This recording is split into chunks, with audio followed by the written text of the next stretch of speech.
My name's Chris, and I'm an alcoholic.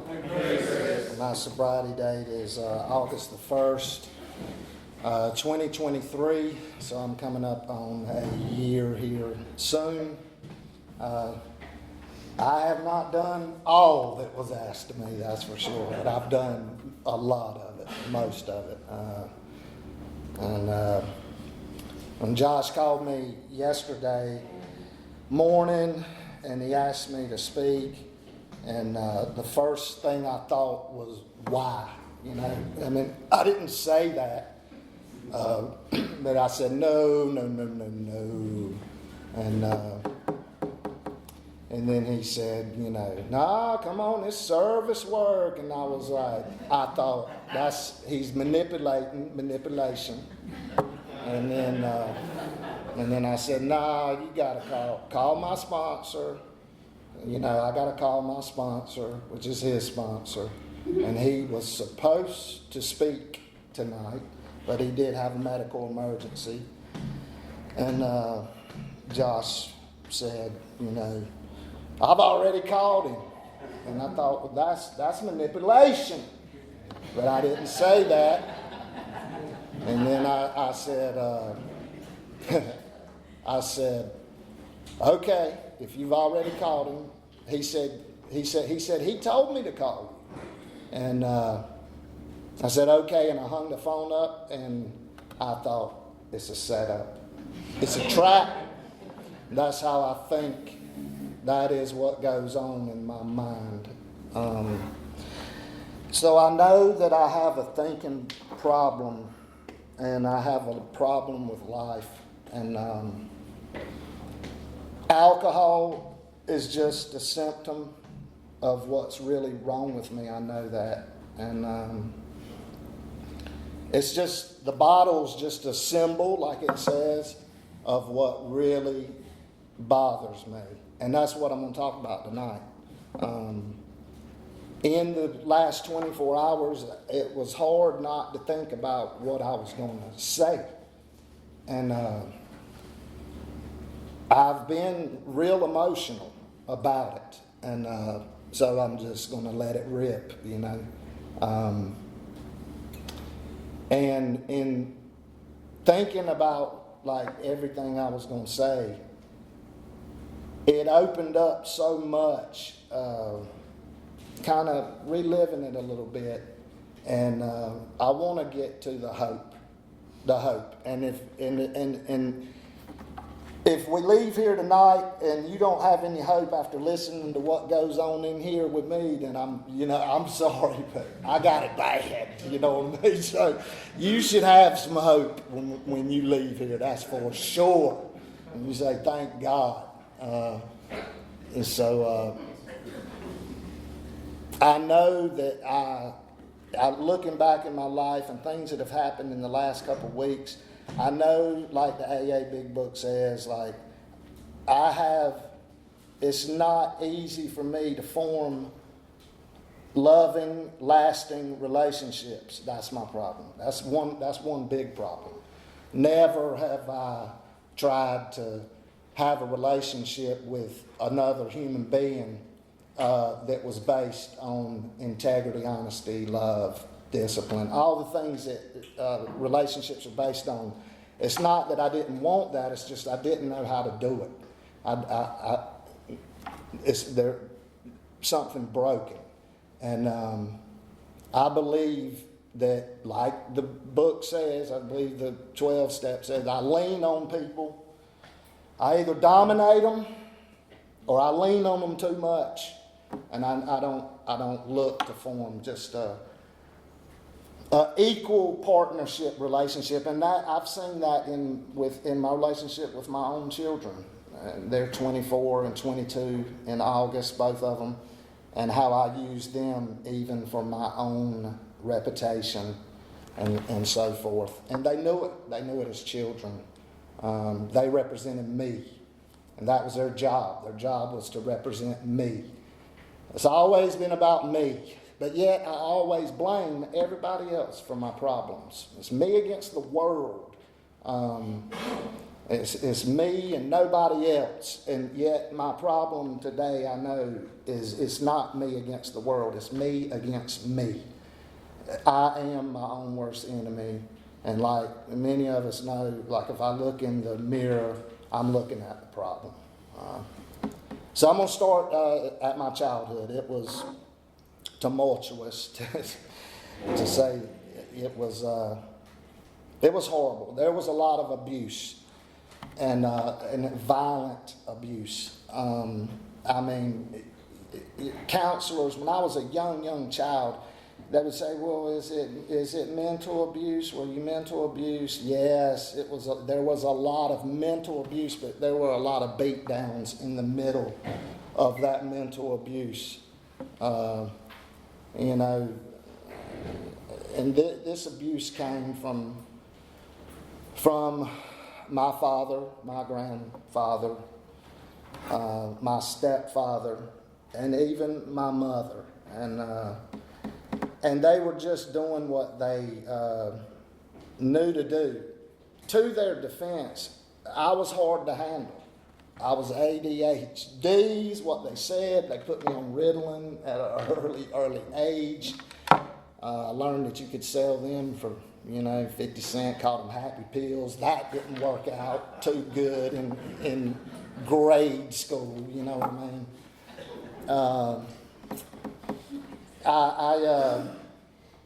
I got in a lot of trouble, and I'm talking about at the age of 8, 9, 10, 11, 12 years old. I got in a lot of the police came, like that's grown-up trouble, when the police come, and it was scared straight type of stuff, and I just was like in a fog. Everything was just, I don't know, a fantasy. I heard a speaker speak the other day and said fantasy was his first addiction. That was it. I spent a lot of time isolated and lonely, locked in my room, and as a child, and I bounced around from place to place because nobody could handle me. So I was not that kid that you drop off at the skating rink with the other kids, because trouble was going to happen and it was going to be my fault and the parents were going to be upset. So my mother couldn't handle me, my father couldn't handle me, my grandparents couldn't handle me. My mother and father were divorced. There was a stepmother and another stepmother and another stepfather and another stepfather. And we're moving.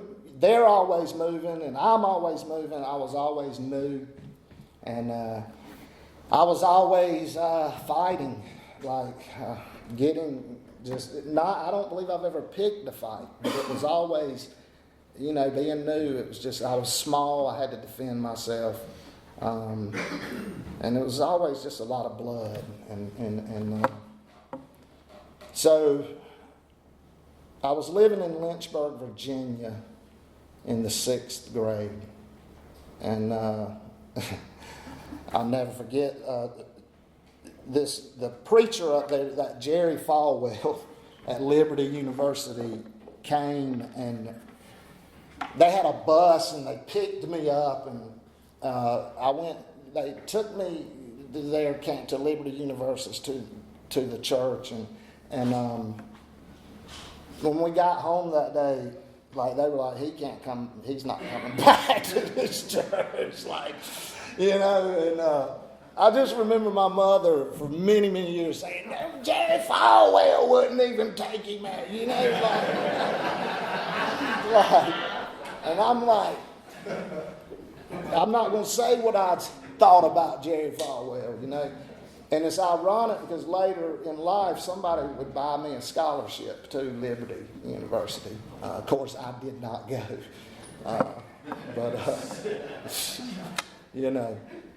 So my mother sent me to Laurinburg, between Laurinburg and Maxton,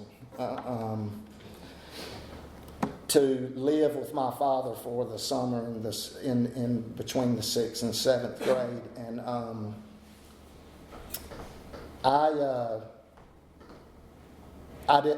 I never went back. I stayed with my father, and So the 7th grade, I got in a lot of trouble. I was new again.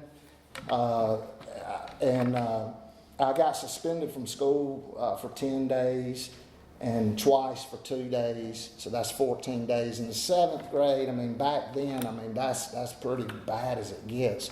And I just stayed in trouble. And so then the 8th grade comes. And this is where I want to get to, because this 8th grade year was the most normal childhood year of my life. And it was the best year of my life for many years to come.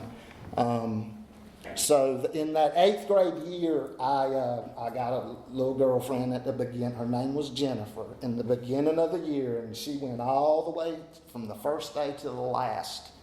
And I played football, and I joined a youth group.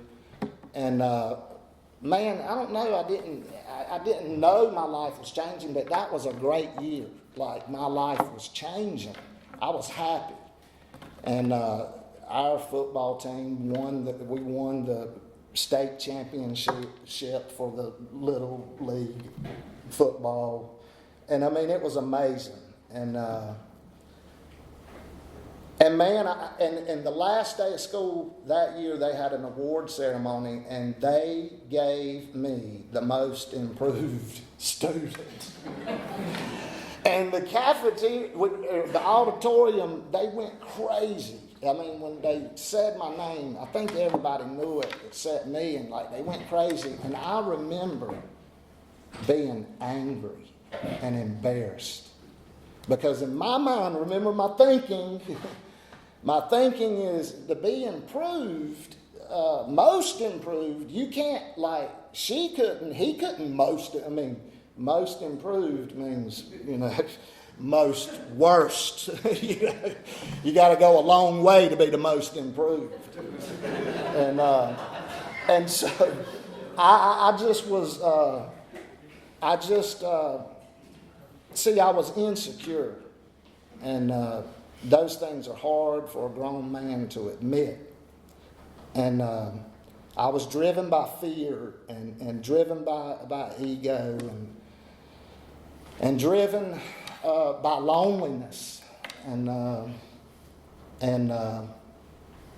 that's how I operated.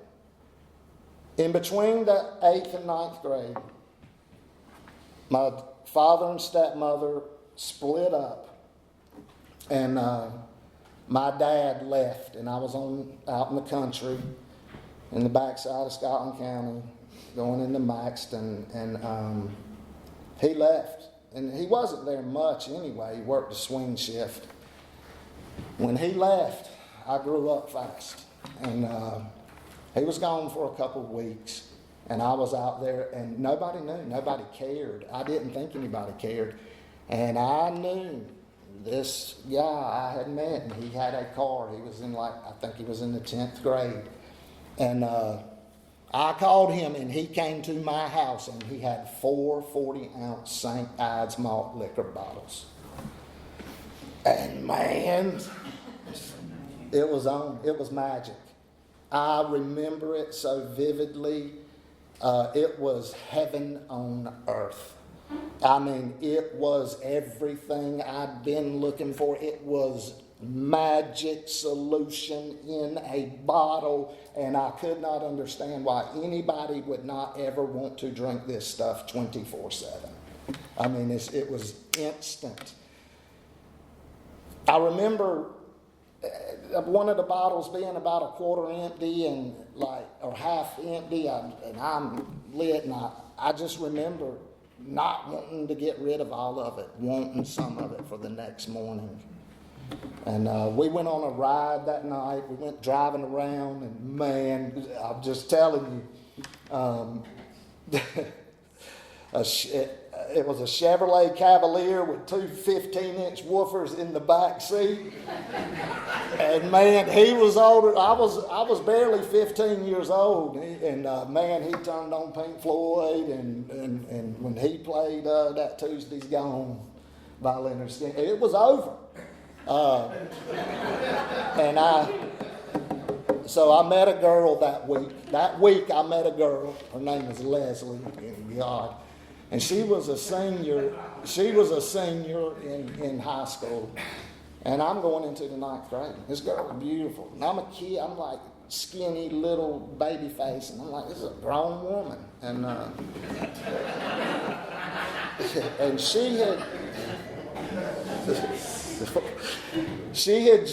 she was from a prominent family, and she had just got a settlement for like $60,000 from some mess that happened, a wreck or something. I can't remember, but she had a Firebird and a car, and we went to Maxton, and we, do what they do there. And I saw all those boys with those 4-wheelers and the gold and the guns, and it was over. It was over. The only way I can describe it is in Goodfellas, when that Henry Hill, when he was parking the cabs, and he said after parking those cabs and hanging out with those dudes, there was no going back to pledge allegiance to the flag in school and all that stuff. It was over. And so fantasy, loneliness, isolation, fear, and all that, boom, alcohol, magic, beautiful woman, and something that I could do for the rest of my life, be a gangster. It's just that simple. Like, so we're entering gangster mode, all right? Because I definitely got an identity crisis. And God knows. And I remember one day, not too long after that, like I went to school a little bit, but one day she said, "You don't want to go to school today?" "No, I don't ever want to go to school again." She said, "Well, let's go for a ride." And we go to Rockingham, and she buys me. She said, we go to the cycle center, and she buys me a motorcycle. I'm 15 years old. I don't have a driver's license. I have no insurance, no nothing. I'm living with my grandmother again, and I get home with this motorcycle, and Leslie bought it for me, Well, you got to have insurance and tags, and like she's going to get it. Man! And so I drank and drank and drank. And I spent some time in Fayetteville Detention Center, like scared straight type stuff. I was in trouble with the law. I got a DWI. So that's between the ages of 16 and 18 years old. And I got in a lot of trouble. And I saw a lot of violent things. I saw people die. I saw a lot of grown up stuff. And that's just what I did. And I drank and drank and drank, and I had good times and bad times, and the bad times were always, the depression came, but I could always pull myself out, and everything was good for so long, or not long, I mean, good God, we're only at 2 years, 2, 3, 4 years, and so everybody is getting out of high school and moving on, and I did. I set up shop with her money, and I had everything I needed.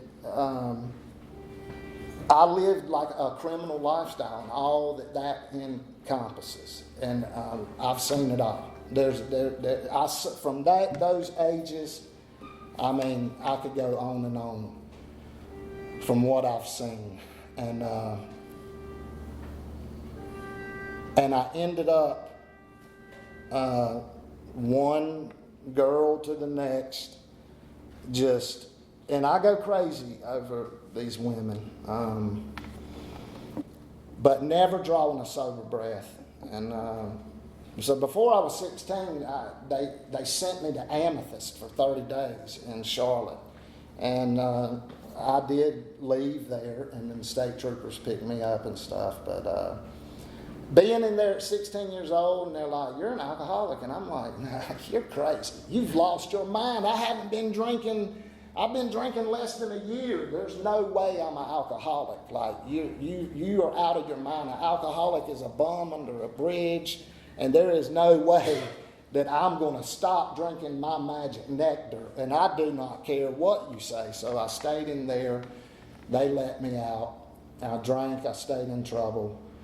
And I found myself around 18. A lot of my legal stuff was expunged. I got a DWI at 17, but I lost my license until I was 18.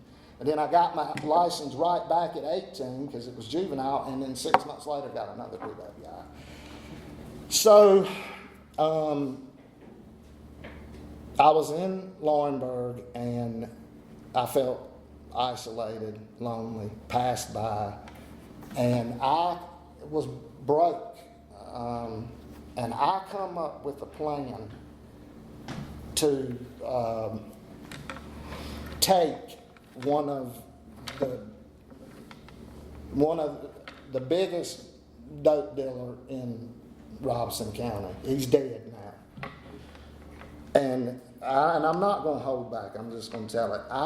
And everybody knows, so it is what it is. And I took guns and money and substance, and I knew I was risking my life when I did it, and I did it anyway. And I moved to Raleigh, and my mother lived in Raleigh, so I get to Raleigh, and not too long, I met a bunch of college kids at NC State. So now, from the gangster years, we're going to the hippie years, all right? And I met all these college kids that were freshmen at NC State, and I'm 18, I'm 19 years old. So I'm right at college age, And I've got all this money, all this stuff, and you know what college kids do. And let me tell you, when and these kids were into, like, Jerry Garcia had just died, and they were into the Further Festival, the Grateful Dead, Janis Joplin and Jimi Hendrix and all this.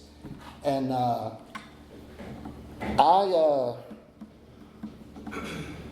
I could easily manipulate them. At the age, they were my age, but they were like children to me. That's how I saw them, as children. And so I basically lived on campus for 4 years at NC State. I lived at Ivy Commons, Gorman Crossing, and I lived at University Tower, which was a private tower for these college kids. I lived at the thing, and I did what I did, and they all said, "You're crazy, you're out of control, you're always fighting, you're always causing trouble," and I lived just a crazy lifestyle up there. And I'm going to try to hold back from any of the war stories, because I pulled my hamstring one time telling a war story. I didn't pull my hamstring while the event happened. I pulled my hamstring telling the story 10 years later of what happened. But it was insanity. It was insanity. And, yeah. And so guess what, though? In those 4 years, I never realized that these people were going to school. Like, they were going to class, but they didn't go. You know how college is. Like, I'm like, when do y'all go to school? And they did. They were going.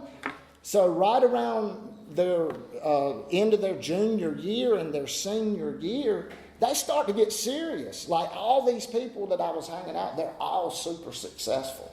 Like a lot of them super successful. And so once again, I was lonely, isolated. Alcohol had me. Alcohol had become my God. And I mean, it had truly become my God. Like that AA Big Book says, like I became that shivering denizen of King Alcohol's mad realm. I was a slave to alcohol. I had to have it. I had to have it morning, noon, and night. And but the thing is, I couldn't get around why anybody wouldn't ever want to not have it. You know, I heard a lady in the noon meeting today. She was talking about her husband, and she said he can drink with impunity, but he chooses not to. I don't get it. You know, like how could anybody not want to drink? And so I moved over to Trinity Road at NC State, and I'm doing my thing. I got a live-in girlfriend, and I go into the deepest, darkest depression that I've ever been in. I didn't leave the house, and she brought me everything, and I was just trying to hang on, and that was my life. It was it. It was there and gone in a vapor. I had no skills, nothing. I didn't know how to cope or do anything. And one day, the phone rang, and it was this girl. Her name was Lori, and she ended up being my wife for 17 years. But her dad had sent her to Tennessee way back when I was in high school to get away from me. And she called me one day and was like, hey, I want to come see you. I hadn't seen her in 5 or 6 years. And I said, well, I got a girlfriend living here. And she said, well, I don't care. So she comes, and now she's like, I need a place to stay. So now I'm like, go ahead. So we're doing that thing, and I fall head over heels for this girl. You know, like I'm in love, and I want to marry this girl. And so I told Ashley, I said, you got to go. This is the one. And I get with her, and still doing the same thing, trying to do harder, do more. I moved back to Laurinburg to run. We were going to run some poker houses back then in 99 and 2000. There was a loophole with the poker houses. Everybody's going to be millionaires. And so I was like, we're going to get it made, but I'm alcoholic. Like at this point, I'm drinking 151, drinking, just walking around daily with this Coke cup with just 151. And my wife, she hated it. And my son was born. And it changed my life. I took that child. When I saw him born, I went immediately into the bathroom, and I said, God, there ain't no way. I said, there's no way that this child is going to grow up like me in the abuse, and to be a dropout, and to be a loser, and to be a criminal. And with no social skills. And I had a spiritual experience, and I didn't know what I was going to do, but I knew I was going to change. And I had met this girl, a lady in AA in Raleigh, who I was friends with her son.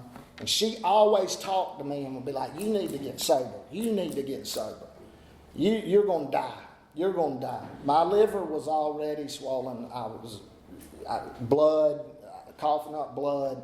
Like I was in bad shape. I already was daily withdrawals, the shakes, mild hallucinations. Like I had the alcohol. And she had talked to me. So she planted a seed.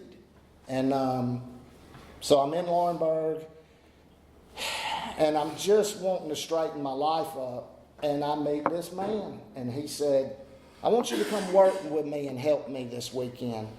And so I went, and we went to Deercroft, and I helped him in landscaping. And those 2 days, he talked to me about what God had done for him in AA, and how God had, and he just, we would work a little bit and stop, work a little bit and stop. It was like he had me there, I wasn't even working. That wasn't even the reason I was there. Like he was, and I remember at the end of that day, on Sunday, that last day, he said, man, he said, really try to, with that alcohol. And because I was opening up, I was like, yeah, I think I'm alcoholic, you know. And he said, man, you can do it. And he said, I love you. And God loves you. He said, you can do it. And I got in my car to go back to Laurinburg. And I can show you the spot on the road in between Deercroft and Laurinburg where I surrendered. And that was November the 10th of 2000. I went home. I had a few beers in the refrigerator. I poured them out, and I went to bed. My oldest son was 6 months at the time. And I woke up the next morning, and I didn't get a beer. And my wife, a couple hours later, said, what in the world, what's going on with you? And I said, I think I'm an alcoholic, but I'm going to quit. And I said, I need you to help me. And she said, okay, what do we do?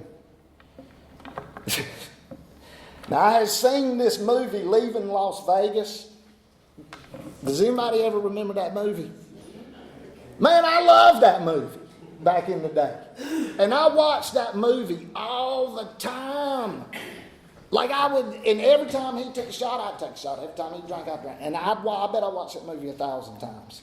So I knew I was going to be sick, and it could kill me.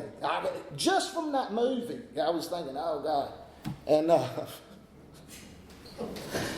I told Lori, my wife, I said, this is what we got to do.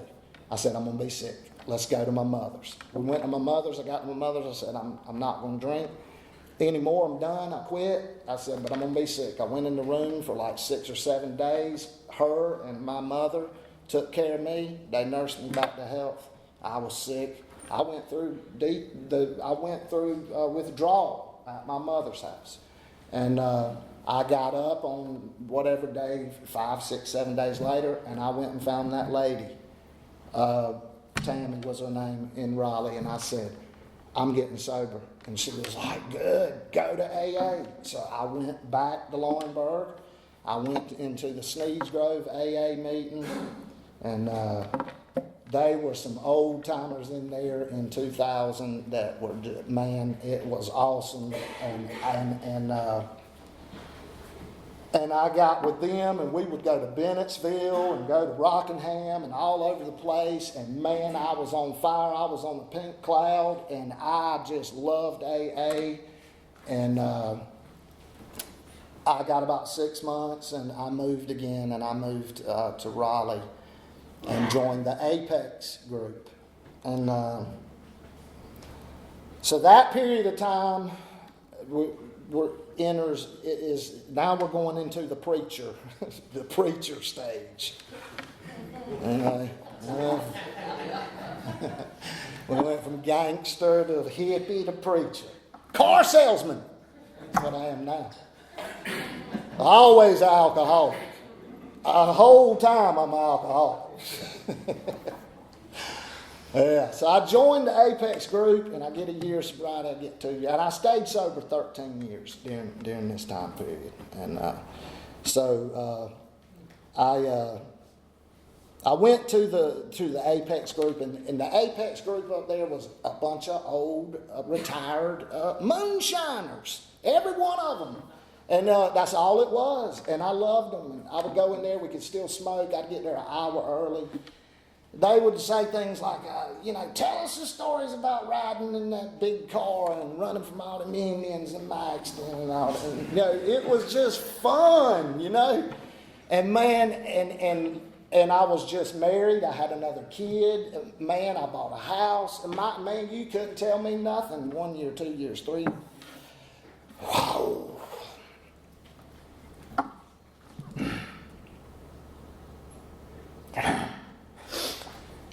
3 years, and so I had a sponsor, and we didn't work the steps, and we just didn't. Now the Apex group was a big book study, 12 and 12, and an open discussion meeting, 3 nights, and that's the only AA meeting I went to, and my AA big book stayed at the meeting on the desk. We sat at a round table. And the 12 and 12 stayed there. I didn't do no literature, no nothing. I kind of had a sponsor type deal in that Apex group, but my sponsor was in Raleigh. I talked to him every day. It was pure fellowship. Like I wasn't taught anything. And man, them old timers up there, they had it. They had the goods, but I was not taught nothing about alcoholism. And it's not that they didn't, maybe they wanted to teach me about alcoholism, but I didn't listen. Because all I knew is that my life, I had quit drinking. It was a miracle. God did it. And I'm the greatest thing since sliced bread. I mean, because, hell, if you can do what I did, like, I wouldn't listen to anybody, And so, everything, even at that time, was about me.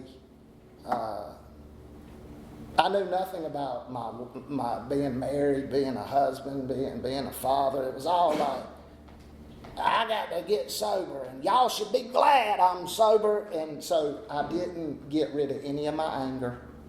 I didn't get rid of any of my worry. I didn't get rid of any of my insecurities. I didn't get rid of that loneliness. I didn't get rid of the spirit of rejection. And I didn't get rid of, the main thing was from way back in that childhood, was being unwanted. Being unwanted. Like having some kind of defect. The AA Big Book says it's hard for us to admit that we're mentally and bodily different than our fellows. That's hard, but I am. And it's called alcoholism. It's mental. It's a mental illness. I got it, hook, line, and sinker. So I'm going to this meeting and I start reading the Bible because I found out about the Washingtonians and the Oxford group and all that, and how the steps came about and the beginning of the steps and the history and all that. And I was like, this is the book of James. And I'm reading the book of James and the Bible, and I'm reading Proverbs, and I'm just digging in this stuff, and I'm like, I'm called to preach. Like, right at 3 years sober, and I'm like, I feel like God wants me to preach, and this is insane. And so I'm going to the Apex group, and I'm telling all these old timers with 20 years, 20 and 25 and 30, every one of them in there. They're all dead and gone now. There's one old timer still in Sanford. He used to say he was one drink away from a wet brain. And I saw him the other day. He's going blind, I walked up to him and I said, it's me. And he said, oh my God, I'm going blind. He said, you're going to give me a heart attack. And but I love those guys. But I would not accept that alcohol was a disease. I got religious. And I would tell them, man, it's a sin. It's a moral issue. You just got to trust God and you got to stop. And at this time, I joined a church that the pastor is he's the homiletic professor of Southeastern Bible College, and I become his youth pastor, and I leave AA. And you know what I got now? at 3 years sober with no steps, I'm a religious fanatic with untreated alcoholism. You know? And I ruled my children and my wife in an old-fashioned religion. Because remember, now, if I'm going to be a preacher, I'm going to be a preacher. You know, if I'm a hippie, I'm going to be a hippie. If I'm a gangster, we're going to do it all legal. You know, like, we're going to do what we're doing. Like, I'm taking up golf now. I'm going to get me some of them John Daly pants and all that. I'm going. You know? And the reason I'm taking up golf is because somebody just left behind a $1,000 set of golf clubs. And I'm like, well, I'm going to sell them. No, I'm going to take up golf. And so during this time, man, I youth pastored for 3 years at one church, pastored a year at another church, went to South Carolina, pastored for a year, went and pastored for 4 years at one church, and then another 5 years at another church. So I went through 3 denominations, and I pastored for 10 years sober and 5 years drunk. And what happened during those last 5 years, the last 3.5, 4 years, I should not have been pastoring. I got sucked back into the same life, the gangster lifestyle. And, you know, I was living a double life, man. And it was scary. And the way I saw it is these thugs over here, they don't know these church people. And these church people sure don't know these thugs. So I was on both sides. And it got ridiculous. And, it was hard maintaining that. And so for a long time in pastoring, I mean, I was the real deal, you know. I've preached a lot of funerals, probably 60 funerals. And I've been in many deathbeds, and I've seen, I've seen a lot. And but when I drank that first drink, I want to tell you about it quickly. It was a perfect day. I had just got to my last church that I pastored. And it was a big church. It was what I've been waiting for, you know. It was a church of 150 people in attendance, and then probably 300 people associated with the families. They had plenty of money to pay their bills and to pay me. And life was good, and I had a beautiful trophy wife, beautiful kids, and I had a house, a pool, all that stuff, man. I was like a little local celebrity. I didn't want to be, but that's just the way it was. And I started researching, can Christians drink? For 6 months. For 6 months, I started researching, can Christians drink? And the first I found, everybody was saying, no, they can't. And then finally I found some people that said they could. And I was like, I'm going with them. And I kept telling my wife, look, I'm going to get drunk. I'm going to drink. We can drink. It says right here. And I started getting scriptures. You know, eat, drink, and be merry. After you've paid your taxes and you've paid your bills, it says, drink the wine. I'm looking it up in Greek. Fortified wine. I mean, I planned it. I didn't even know what I was doing. You know what I was?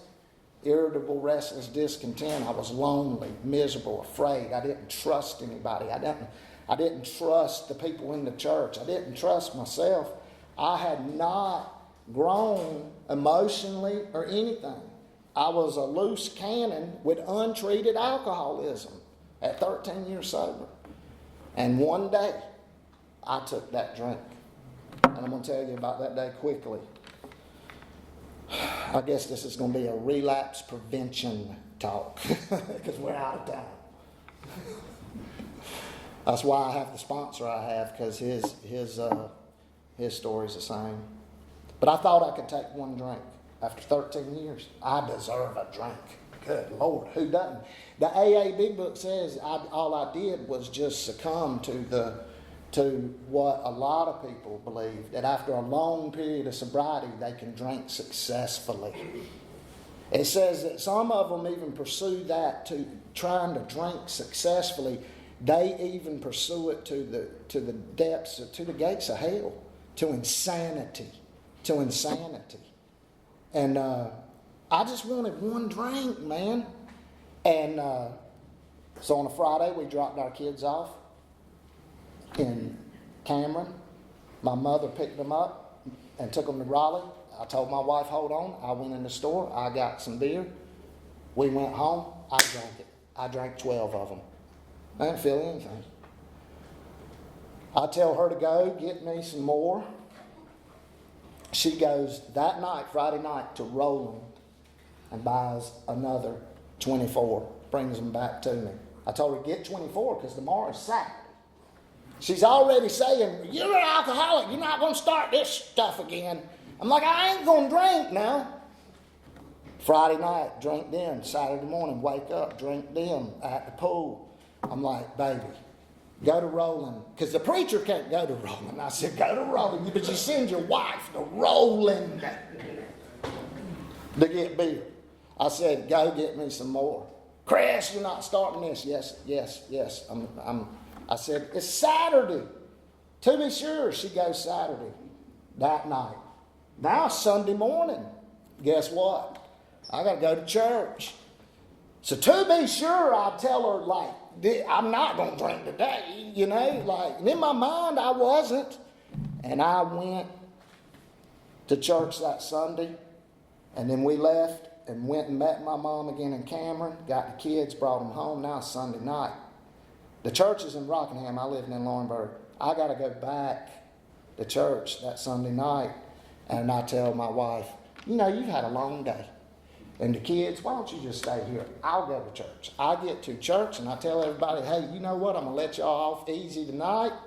Let's just sing Come By Y'all and say a little prayer. And I got to go. I drive to Bisco and get another one. I get home. I'm deep into that. I get home at midnight. And my wife is like, no. And so then Monday morning I wake up, there was somebody in Moore Regional, and I had to go to Moore Regional. And to be sure, I'm not going to drink today. I mean, Friday, Saturday, Sunday, Monday, I mean, this is enough. I didn't want to start this again. Boom. I go to Moore Regional, see the person, leave, and drive to Vass and get another one. And I couldn't stop. I couldn't. And it was over. And it's been 10 years.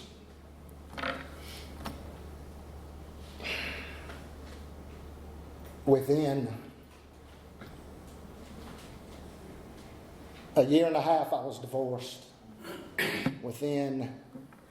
Going through a divorce. I spent 3 times in the psych ward, 2 rehab trips, 1 10-month stint in a recovery home, was arrested, was banned from my church with the police, put on probation for a year, was homeless for 3 years, and destroyed everything in my life. And from one drink. And so now, where I'm at,